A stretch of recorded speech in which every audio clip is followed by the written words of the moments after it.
The moment you look at a person, the moment the feelings come in, everything starts moving in that direction because it's designed to. There's nothing wrong with that. Let us make it very clear. There You is are no not, shame yeah. in the feelings. When you see someone and it's just like, I love you and I want to get in the bed with you right now, that is natural. That is okay. It is supernatural because God created it Yeah. for that purpose. Should you kiss before marriage? And even a broader way of looking at it, how far is too far? So the root of this is basically the idea of you're a Christian couple, you want to be pure, you want to do things right. And even take a step back further than that, if you've grown up in a church environment, Yeah. you've been taught what to do and what not to do. So you've kept yourself, you're doing all the right things, you keep the right platonic relationships with the opposite sex. But now you begin a relationship and you're doing it right. And now it's like you've got all these feelings and all these emotions toward this person.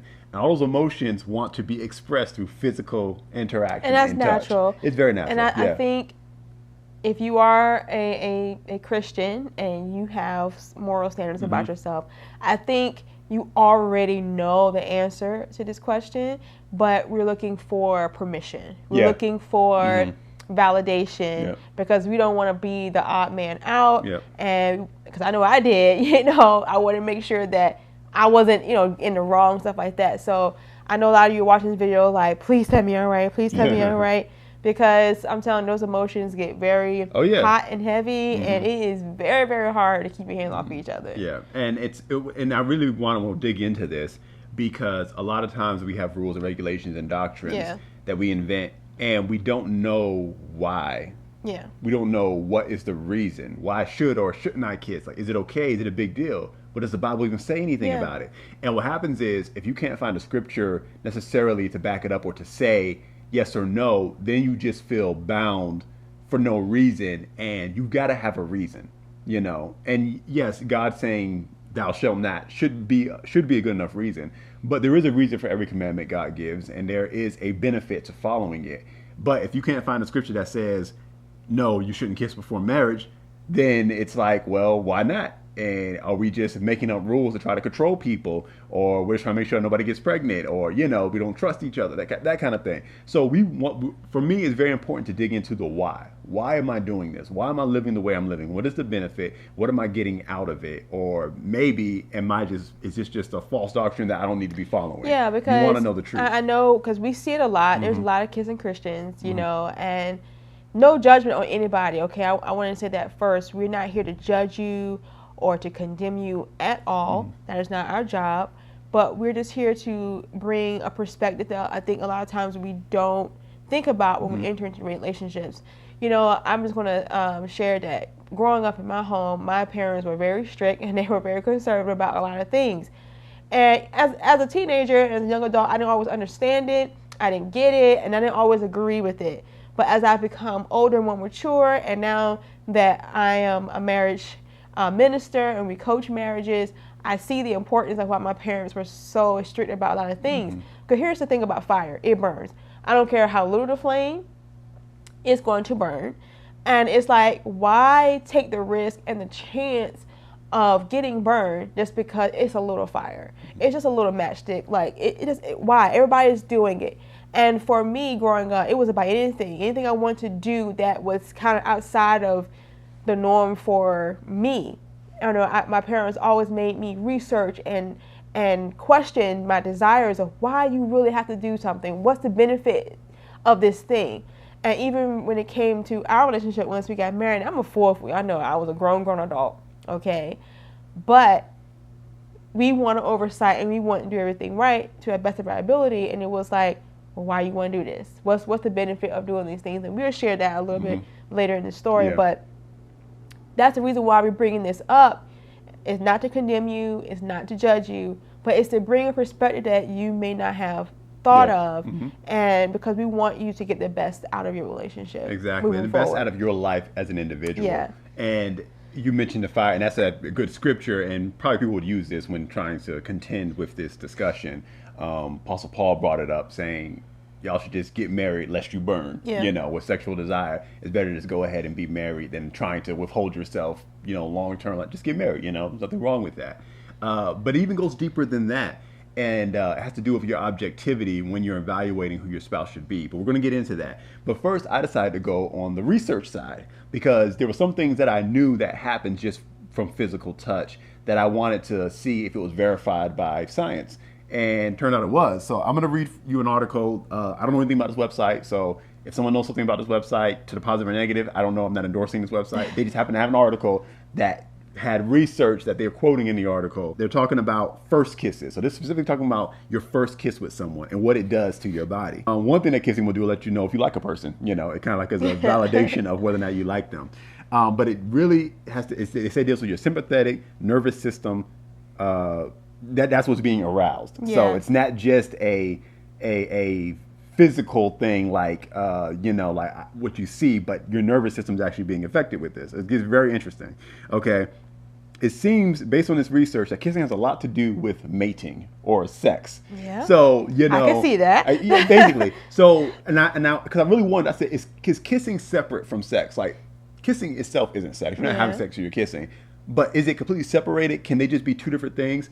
But everything that I read in the research shows me that kissing is just a precursor to sex. It's everything it's doing in your body is getting you ready and primed for sex. So you cannot remove the two. So basically, you open the door to sex. Mm-hmm.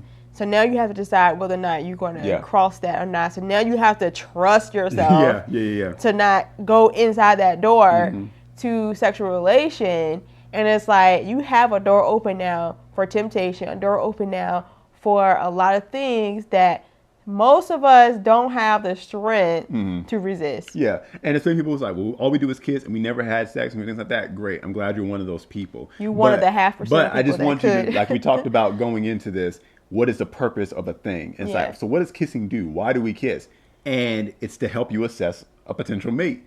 It releases pheromones. It's almost like a biological thing that it's doing when you're kissing that has to do with the leading up to sex. It releases a burst of adrenaline. The heart rate goes up, muscle tension increases, your breathing rate speeds up, and blood flows to your internal organs. That's why they say you might feel weak in the knees because the blood is leaving that part of the body and going to your organs. Let's see what the next one is. But basically it leads to you wanting to do more kisses. Like you kiss once and then you chase that feeling and go for more. All your brain's happy chemicals are released. And this was the most important part for me, and I'm going to explain why. But it says that your body is flooded with the feel-good chemical oxytocin. A lot of us have heard of that. But there's also other things, serotonin, endorphins, things that elevate your mood. It boosts the dopamine that regulates your sexual desire. The dopamine is interesting because I did a lot of research on dopamine dealing with when people who are addicted to pornography and the way your brain gets flooded with it. And that's really with a lot of different drugs. So dopamine is something that gets boosted while kissing. So you almost get like addicted to it. You chase the feeling of kissing.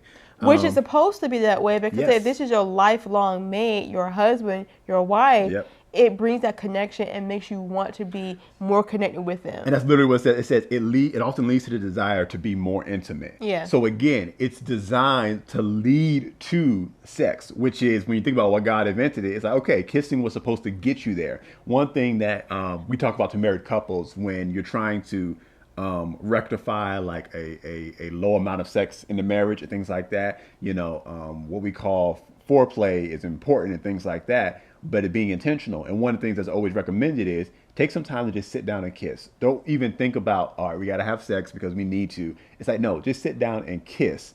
And what happens is a good makeout session. Yeah. What that does is it relaxes you and it gets you in the mood. And then suddenly, if you weren't in the mood before to have sex, it gets you in that mood. So something that's a very valuable tool in marriage. So I see God inventing this, like for those days when y'all are tired, for those days when y'all just ain't feeling it, but y'all should be having sex because it is a thing that binds the two of you together in intimacy. It's interesting kissing will get you there. That it talks about how it relaxes you, or serotonin is released as well. But just imagine if you are in a very relaxed mood, that also means you're in a vulnerable mood as well. You ever seen somebody that drinks and when they get drunk, they're very chill, very relaxed. So that means that their guard is down. They're not as coherent, and they don't have the ability to make wise judgments on things. And they typically wake up from a long night of drinking and like, what did I just do? Or why am I here? I didn't say that, whatever, because they're so succumb to that feeling, that relaxation, Yeah. that it caused them to make poor decisions. So the same thing, if you're doing this kissing and Yeah. foreplaying, it gets you relaxed and you find yourself, you can have this conversation. No, this is it. I don't want to do this anymore. But your body's like, girl, no, boy, no. Like, we want more. Because it's a drug, basically. It's a drug and you want more. Like, I remember the first time we held hands. We weren't even kissing.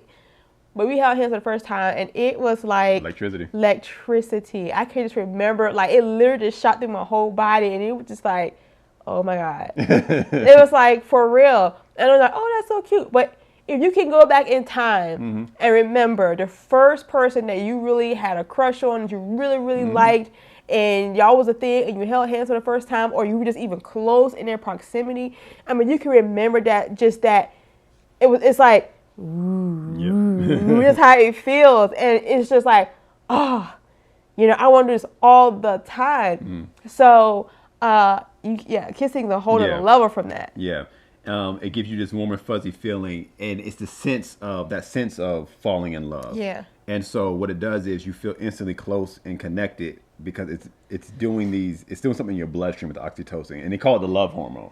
Okay, so it's interesting that it can make you feel in love with somebody that you're not necessarily in love with. Yeah. That's important. Let me get back to that. Your pupils dilate, you get those butterflies, your nerve endings become more sensitive. So you become more sensitive to physical touch as you weren't before. So now every touch is heightened. Tingly. It's heightened. So again, all this stuff is all precursors to sex. So that's what kissing is. That is its purpose. We could try to say it's not or whatever like that, but that is its purpose. And that's just a first kiss, okay? Yeah. But all in all, kissing in general gives you all those happy hormones that we just talked about. Helps you bond with another person, which is also, incidentally, what sex does, okay?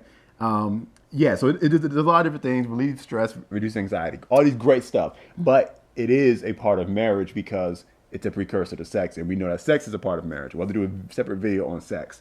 But we hit the reasons of why it could be a bad idea, because it makes you vulnerable to crossing lines that you weren't intending on crossing. It's one thing when you're in your right mind making a decision and saying, I'm only going to do these things and never going to cross these boundaries. But if you do something, like you said, like being under the influence of something, then suddenly you'll make decisions and that you wouldn't have made when you weren't allowed kissing. Under the influence. Yeah. Under the influence of oxytocin, serotonin, dopamine, you'll make different decisions than you made when you were. And that's why people suddenly, like, I didn't mean to. We weren't planning on having sex today. Yeah. We were planning on whatever. And it just feels like, and that's where the guilt comes in afterward. Like, oh my gosh, I didn't mean to. I wasn't planning on this. I don't know how this happened. Well, because it was supposed to happen. See, you're trying to fight the nature of the physical body that God made for a reason. Kissing is supposed to lead to the next step. So you're actually trying to fight nature, okay? That's why some people just live their lives and just do whatever because they don't try to fight their nature. But you're trying to fight nature. You're trying to fight fire while blowing more oxygen on it, So it's like you're putting gasoline on it, like, doing the opposite. But I'm gonna spray gasoline on it. It really doesn't make any sense. No, it doesn't. You're kissing and then trying not to have sex when kissing is designed to lead you to having sex. It's supposed to relax you to do it. So you're trying to figure out why it's so hard to resist. And most of us are not, unless you're just weird. Most of us are not kissing in front of our parents. We're not kissing in front of a bunch of people. You usually do that in a quiet, private place. An intimate place. So it's not like you have oversight watching you kiss. Yeah. So, because if that was the case, most of us wouldn't be doing it anyway. So again, you're setting yourself up for a failure. Honestly, you really are. And again, I know some people may watch this and say, "Well, that's old fashioned. We're new age now. We don't do that stuff. That's old school. We can kiss, still be Christians, love God. Da da da da." Listen. I ain't got a heaven or hell to put you in. That's not the point of this message. The point is, we know from working with other people how crossing this line can affect your psyche going forward in your marriage, in your relationship. Because I promise you, I guarantee, even if no one ever admits it or ever talks about it, people have overstepped boundaries a lot in this area, and they feel guilty about it. And it can be devastating to them. And I'll say this, this is why if you watch us for any length of time, you know that we always say, when you know that you want to marry this person, get married fast. Get married fast. Because you're torturing yourself. Because I know someone's like, it's just so hard to resist. We get it. Yeah. Again, the moment you look at a person, the moment the feelings come in, everything starts moving in that direction because it's designed to. There's nothing wrong with that. Let us make it very clear. There is no shame in the feelings. When you see someone and it's just like, I love you and I want to get in the bed with you right now, that is natural. That is okay. It is supernatural because God created it for that purpose. That's why we recommend. Once you've got the green light and once you notice the person, get married as fast as you can, because otherwise you're trying to fight nature. You will turn and you to can ashes. almost create like this taboo about sex and sexual intimacy that by the time you get there, you almost don't know how to turn it back on because you've looked at it such a shameful thing. And we want you to be free in your sexual intimacy with your spouse. That's what we recommend. Just go ahead and get married. You know, y'all can have a wedding later if you need to. Go to Justice of Peace, get married, so y'all can just be free and let it all out because it's natural and it's good. Trust me, it is good. If you're unmarried and you wonder if it's good, it is good. I promise you it is. And it's worth it. So that's one thing. But I want to talk about the other side. Now we talked about, hey, you make yourself vulnerable to having sex before marriage and things like that. But there be some people who's like, well, I don't even care about having sex before marriage. I'll do that too. Well, let me tell you what kissing, sex for marriage, and all this stuff jeopardizes when you're trying to select the right person to spend the rest of your life with, knowing if they are the one for you. It completely jeopardizes your objectivity. Mm-hmm. And we just proved it by all the stuff that it does in your brain. It jeopardizes your objectivity. We talk to people all the time who are looking to get married, and it's like, and everyone seems to realize it as they get closer to their wedding day. You realize that the train has run away from you. Mm-hmm. And you're starting to think, and it could just be the natural jitters of, you know, you're about to spend the rest of your life with this person, but you start having doubts and wonderments, and you start noticing flaws in a person. But you feel like, I can't stop the train now. Yeah. We've spent the money on the wedding. And this is where the jeopardizing comes in. You know, you've given your body to this person now. Yeah. They're in your soul. It's like y'all so locked in, and now the red flags. You've gone colorblind almost to this now. If you've jumped the fence so fast with all this physical touch and physical intimacy, what's happened is, even if someone is telling you that, and you can hear that it's wisdom, you're so attached or you're so blinded now by all these natural drugs in your system that it's hard for you to back up, become objective, and say, you know what, maybe this isn't right. Maybe I need to take a step back. You never want to lose that objectivity when you're going into a relationship, because remember, this is someone you're going to spend the rest of your life with. And you're not married until you're married. Until you say I do, you always have the right and the ability to back out. Now, I'm not talking about people being, wishy-washy and leading people on, but I'm serious. Until the day that you say I do, you can always step back and say, no, this isn't right. And that's why it's good at premarital guidance and counseling to help you, so that if they catch something that you didn't see, you can take that step. But 9 times out of 10, I'll say 10 times out of 10, when you've crossed those physical boundaries, it is extremely difficult for you to back out and say, wait a minute, something isn't right here. I see a red flag.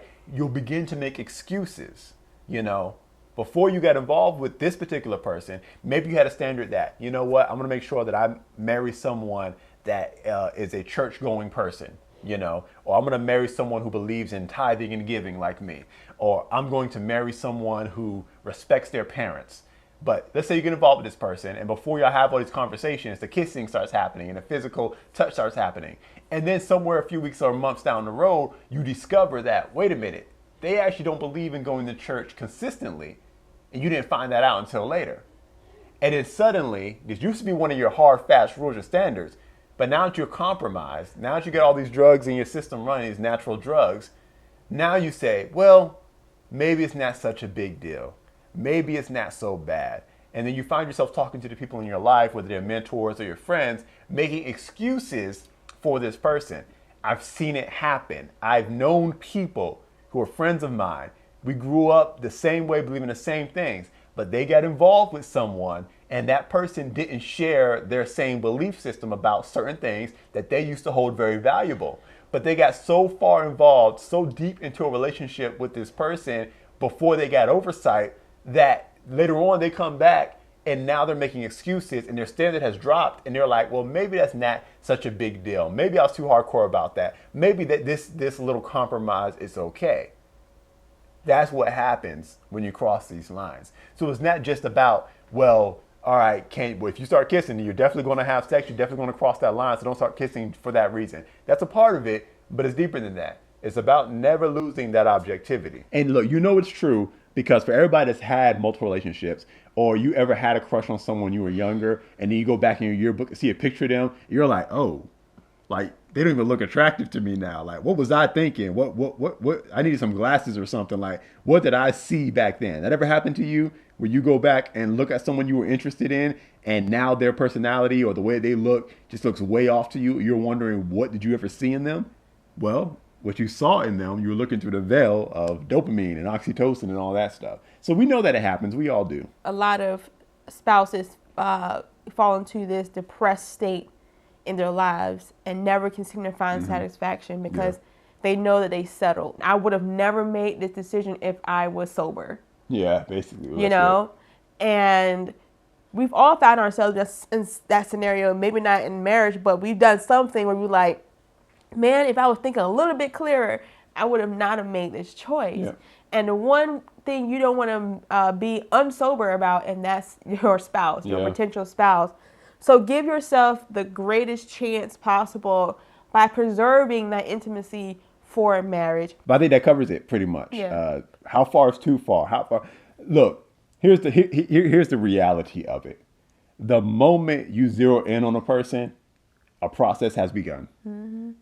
Something started. As soon as y'all start talking, as soon as a finger brushes the skin, lightning bolts go off, and you set something in motion.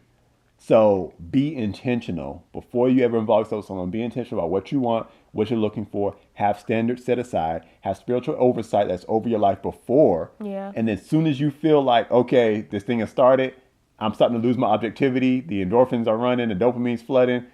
Get someone else involved. That spiritual oversight who can tell you yay or nay. Someone who has that objectivity, look back at the yearbook right now, and you say, can't pray in the Holy Spirit enough to override that. To override it, like I'm sorry. You cannot. God didn't design it that way. Because it's deep, yeah. And I want to say it because the act of intimacy, physically, is technically the act of marriage. It is. So, and God blesses marriage. Mm-hmm. God ain't gonna stop marriage. Ooh, all right. We're about to hit something real deep. Ooh, boy. Okay. So if you're acting out marriage before you do the nuptials and things like that, you can't pray that away. Because that's a natural order. It's like when you put a seed in the ground, it's going to automatically grow. It's going to germinate because that's a law that God put in place that is even on autopilot. Like it knows what to do immediately when it's activated. Even if you plant that thing in an unsafe place. Yep. Even if you plant it in the wrong garden. You plant a tree on the side of a cliff, it's going to try to find a way to grow. Yep. It's not the best place for it. It's not the safest place for it, but it's going to grow. And when you start doing marriage stuff, marriage things start happening. Yep. Marriage warfare starts happening. Yep. Marriage soul ties start happening. And you set something in motion, and you cannot stop it. You cannot stop it. Can't. The only thing you do is guide it. So again, how far is too far? The first step is it's in motion. And so we're not going to lay out, some people want to answer of an essay. Like, all right, we're going to make 2 columns, okay and not okay. And we're going to put the different things. I'm not going to do that for you. Use the Holy Ghost and listen to what we're saying of what happens in your body from a biological standpoint. And that is something supernatural that God created and it's meant to be that way. So just be smart. And if this the person, go and get married. Yeah. So y'all can be free. You can rip up that okay and not okay list and just go for it. Everything okay. goes, yeah. Because here's the truth of the matter, and I'll end with this statement. How far too far? What's okay? What's not okay? Here's the truth.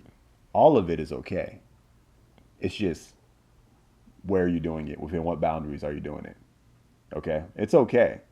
It's fine. There's nothing wrong with any of it. It's just where'd you put it? Yeah. Because if you try it, because God invented it for marriage. Marriage is a responsibility. And all the physical intimacy is kind of, it's more than this, but I'll say it's kind of like a reward. So what we try to do is strip away the reward without taking on the responsibility. Yeah. And when you violate that law, terrible things start happening to you. It was meant to be the reward with the responsibility. Don't try to separate one from the other. Yeah, because sugar-free candy's nasty. Give me all the sugar, please. Oh, goodness.